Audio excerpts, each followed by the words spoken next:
Welcome into the fourth episode of All About the Astros. This week's episode is my interview with Astros head coach Shane Anderson, where we were talking about the Astros win versus the Prime and the Astros season finale versus rank up.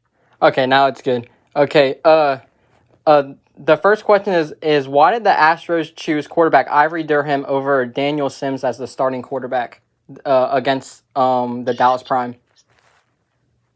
Well, it came down to the practice that week that we had for those 2 weeks actually, and it was an open competition across the board. And Ivory, we felt had a better practice leading up into that game, so Ivory got the nod to be the starter for the game. All right, and then the second question is how does a good offensive line help whenever it's storming? It's tremendous because, as you can see, it's hard to throw the ball when it's storming. So it becomes a ground and pound type of game. So when your offensive line is tough and they're big and nasty and stuff like that, you can actually get out there and still create the holes. The rain ain't going to stop the hole from being created by the offensive line. So we're able to maintain that run game like we want to. And then how do you help the team stay focused during a weather delay? Well, there's different things you can do. A weather delay before the game is you just got to keep them on track and focused. But a weather delay like what we had, we go in there and we hit the whiteboard. We can see what we did wrong, draw it up and show what we need to be better at, what we need to correct, and come up with a game plan going forward. And really get the guys settled back in. The big part about that was it was only 4.5 minutes off the clock when that weather delay happened. So there was a lot of time left. And it was just a matter of getting these guys, locked in and focused on what the task at hand was and going out there and executing. And then the Prime after the break were about to score, but cornerback Trevante Gilmore had a 98-yard pick six. How did that play give the Astros more energy? Well, if Prime goes into the end zone right there, we're looking at least being down 18-0, potentially 20-0 if they get the 2-point conversion. That interception, not just the interception, but the run back, taking it all the way back to the house, it was a huge momentum swing for us. And in a situation like that, you take that play and it leads into the next play, into the next play. They were hyped up. We're right back in the game. Instead of it being maybe a 3-score game being down, now it's a 1-score game. You know what I mean? So it was a big momentum shift for sure. And then, what do you tell your team at half whenever your team is still down? Well, it's the thing. We knew we were better than what we started the game. We knew we could play better, and we had to play as a unit.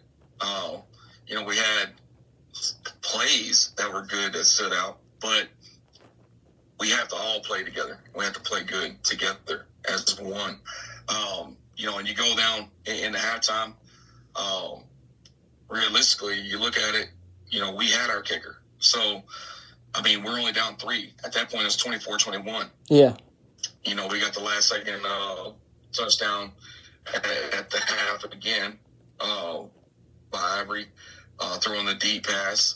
And, it's that momentum going into half. Even though we were down 3, we felt like we were going to win the game. We just had to keep doing what we were doing, execute properly, and go out there and play Astro football. Yeah, because, really, you guys, if it wasn't for that bad snap on that punt, you guys probably would have been up at halftime.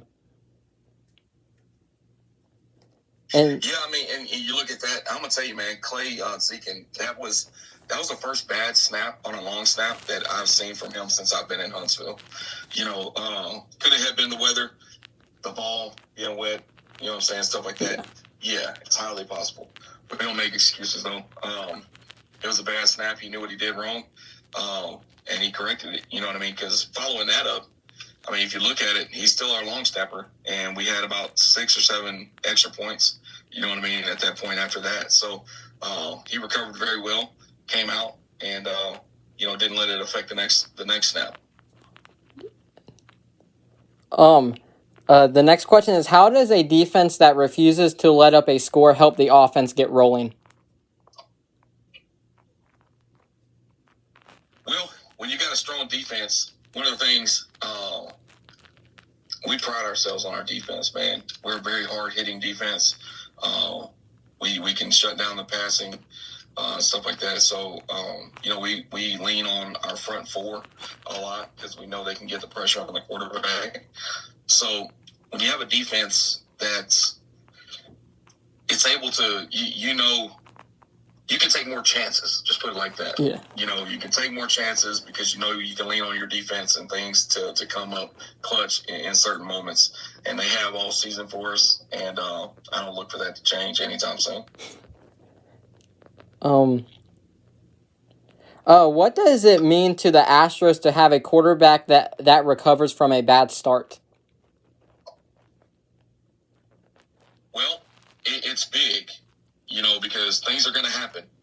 There's going to be tough situations. And it's not only how you act, but it's how you react. So, it could have went one of two ways. The first 2 drives having pick sixes, it could have been a downward spiral for the rest of the game. Or he can get his head back in the game, lock in, and, lead the team like he needs to. And he did that. So, besides that, it's always, you got to have that next play mentality.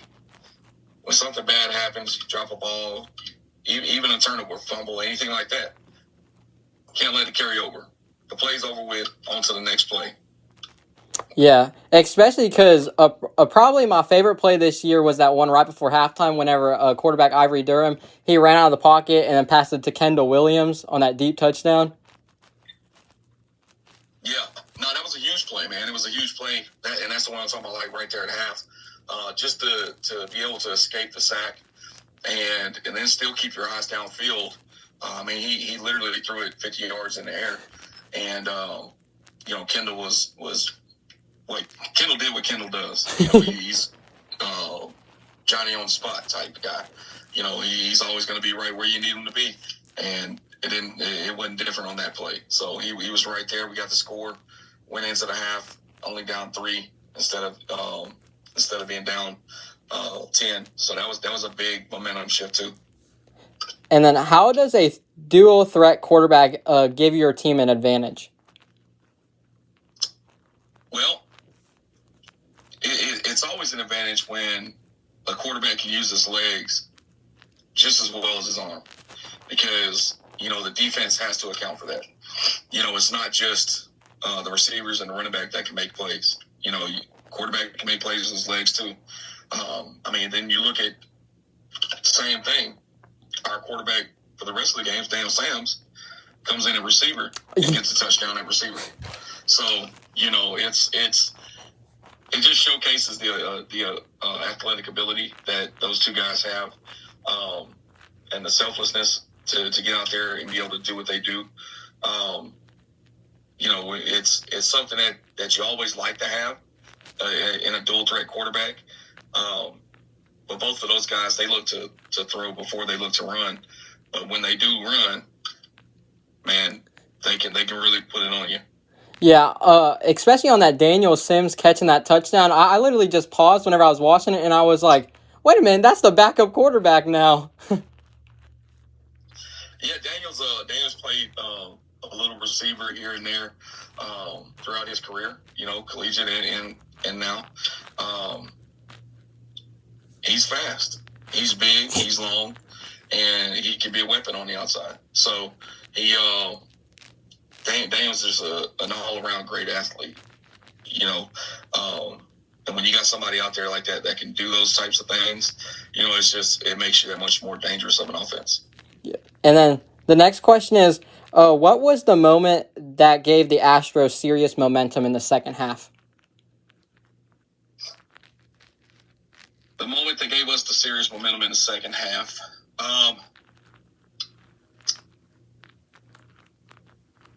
I would say, to be real, I would say after they scored, went up 30-21. Okay. We went down and we scored. We scored pretty quick.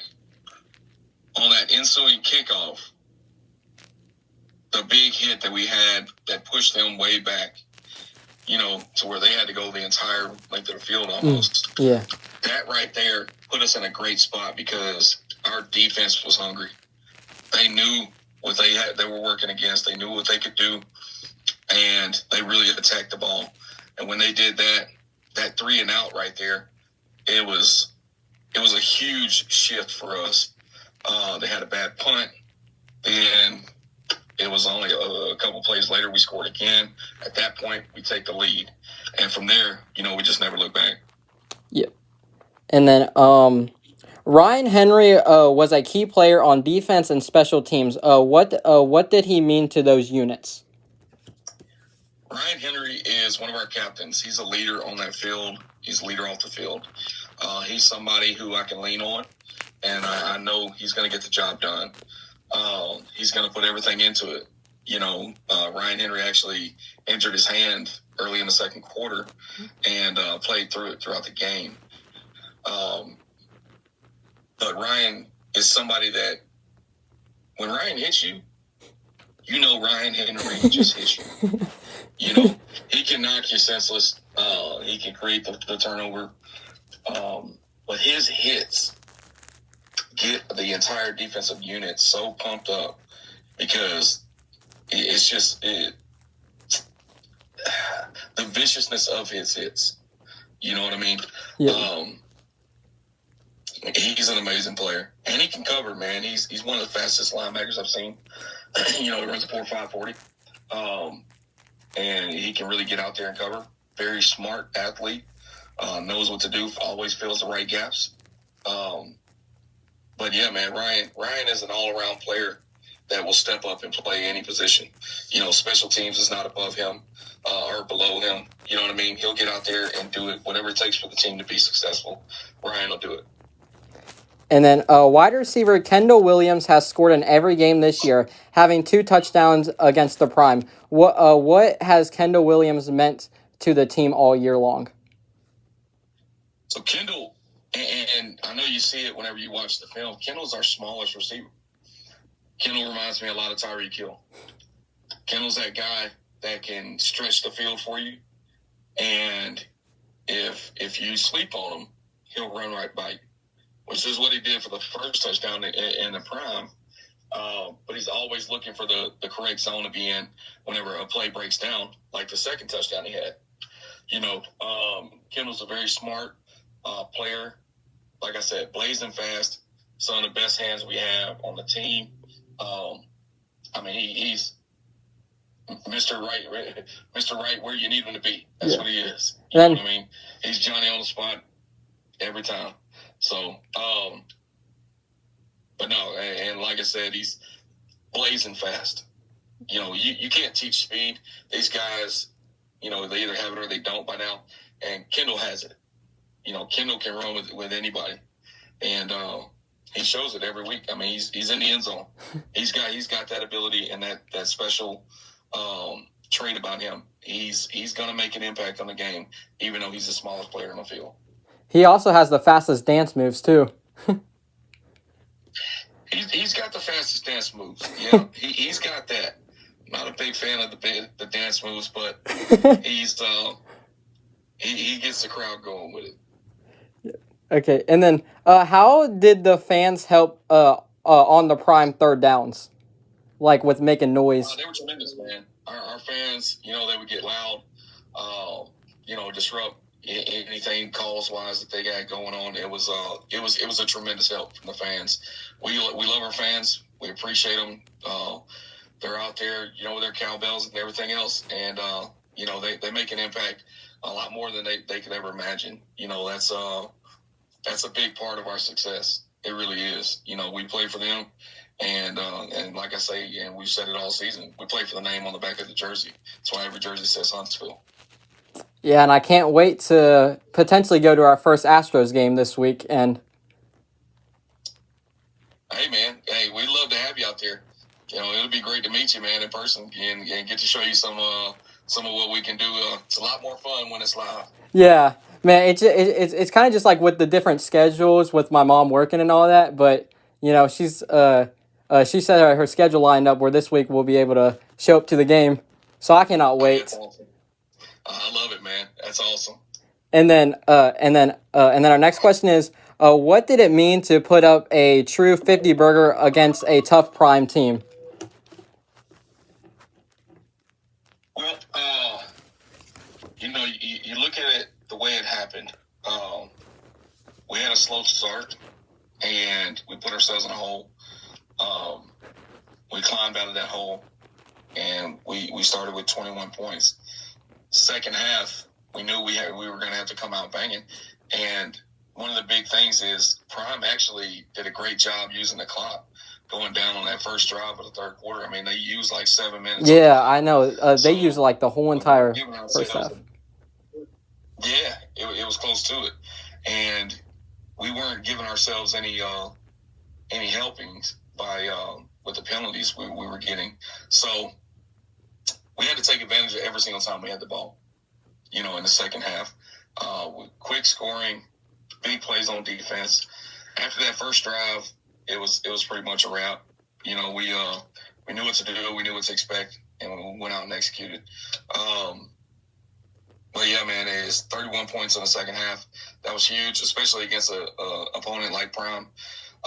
Dallas Prime, hats off to them. Great organization. They came in and they weren't going to roll over. We knew they weren't going to, and they brought it to us. We fully expected it.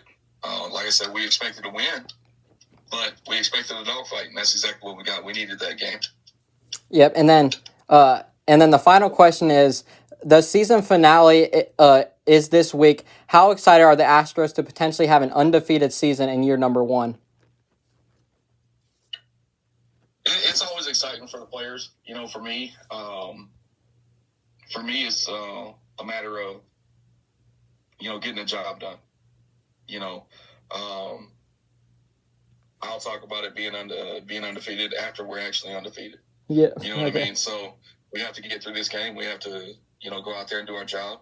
The players, obviously, they're excited for it. They want that undefeated season. The fans want it. To show that we have a real team here in Huntsville that can really get out there and play good football. So being undefeated in year 1 would mean a lot for our organization and our owner and our GM, to be able to see that. And it was the goal from the beginning. Take it game by game. Here we are at the last game, and we just got to go out there and do our job.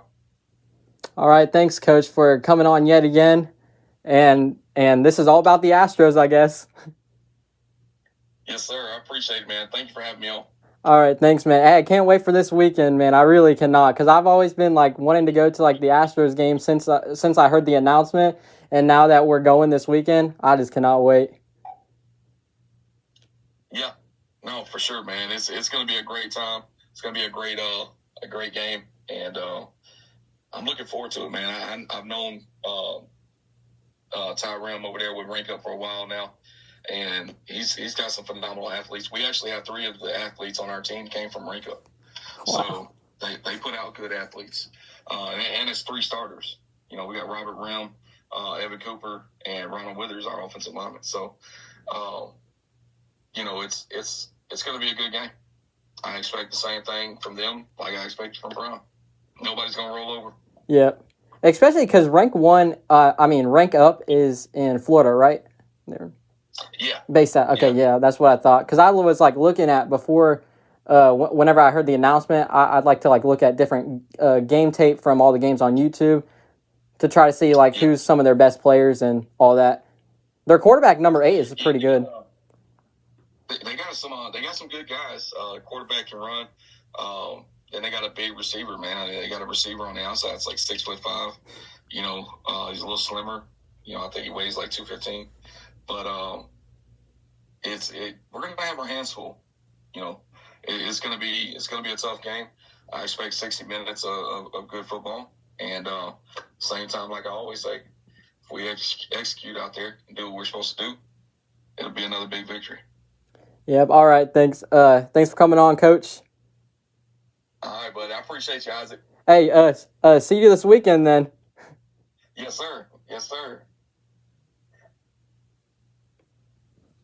Thanks for listening to my interview with Astros head coach Shane Anderson this week as the Astros have their season finale Saturday, July 26th at 6 o'clock p.m. at Milton Frank Stadium. Remember, the tickets are $20 general admission, so that means you can sit wherever you want once you get inside of those gates. But also the stream will be on Moxie Media Productions like always. So all about the Astros out, UFL Isaac out, and let's go win our season finale.